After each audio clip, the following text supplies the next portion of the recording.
Senador Marcos Duval. Obrigado, presidente. Eu vou ser bastante objetivo. O Brasil continua com uma taxa de 21 mortos por cada 100 mil habitantes, quase 4 vezes mais a média mundial. Ao mesmo tempo, facções e milícias passaram a dominar dia a dia de quase 30 milhões de brasileiros. A violência contra as mulheres e crianças bate recorde e a letalidade policial permanece altíssima. Ou seja, o crime organizado ganha território e os mais vulneráveis continuam morrendo. Diante disso, eu lhe faço algumas perguntas. Como o Brasil continua com um índice quase 4 vezes maior na média mundial, principalmente na região norte e nordeste do Brasil, que é o epicentro, qual o resultado concreto a sua gestão entregou ou entregará para derrubar esses índices nas regiões dominadas por facções? E em que indicador o senhor aceita ser cobrado por essa comissão até o fim do mandato? Onde o Ministério da Justiça foi omisso e ineficaz para permitir esse crescimento? Obrigado, senador. Marcos Duval.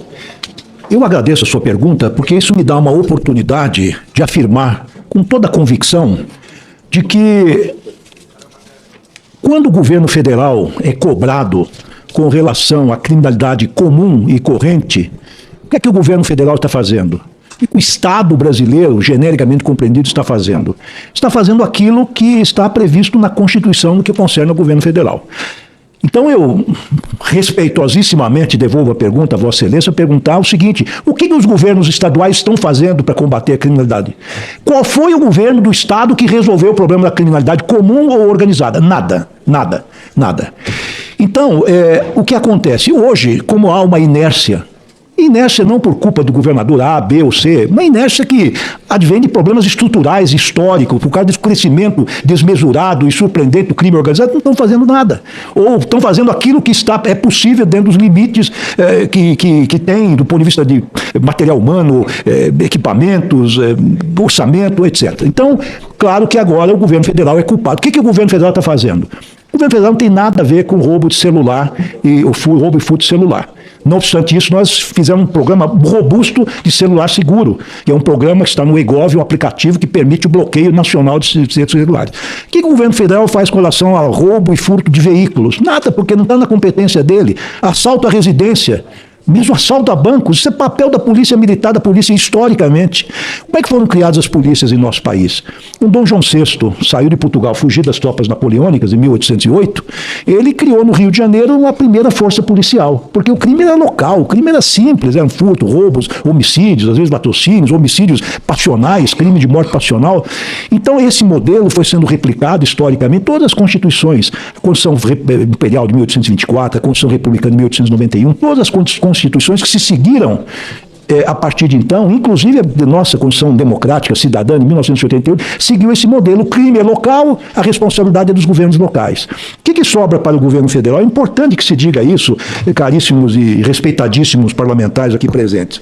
Que diz aqui no artigo 144 que faz a Polícia Federal. Artigo 144, parágrafo 1º, inciso 1º. Compete à Polícia Federal apurar infrações penais contra a ordem política e social ou em detrimento de bens, serviços e interesses da União ou de suas entidades autárquicas, empresas públicas, assim como outras infrações cuja prática tenha repercussão interestadual ou internacional e exija repressão uniforme, cuja prática tenha, conforme se dispuser em lei.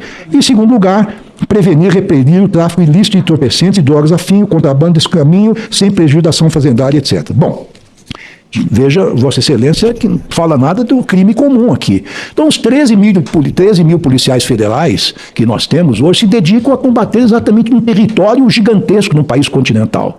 Então, o governo federal não se furta a enfrentar esse problema. Pelo contrário, ele está de peito aberto, disposto a compartilhar essa responsabilidade histórica que é dos estados e talvez parcialmente dos municípios, com as bases municipais, quer compartilhar. Ele está sendo chamado à liça, à arena, ao combate, e nós vamos enfrentar esse combate juntos. Mas nós precisamos, senador, de instrumentos legais para isso.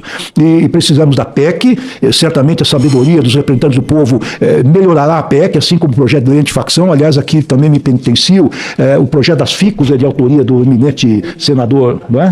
Do senador Alessandro Vieira, e não do relator da PEC, e louvo Vossa Excelência por essa clarividência. Então, agora é um problema, como diz o caput do artigo 144, A segurança pública é dever do Estado, mas responsabilidade de todos. Todos é todos mesmo, da sociedade, da iniciativa privada. Inclusive, aquela operação Carbono Oculto demonstrou que o crime organizado está infiltrado, inclusive, no sistema financeiro.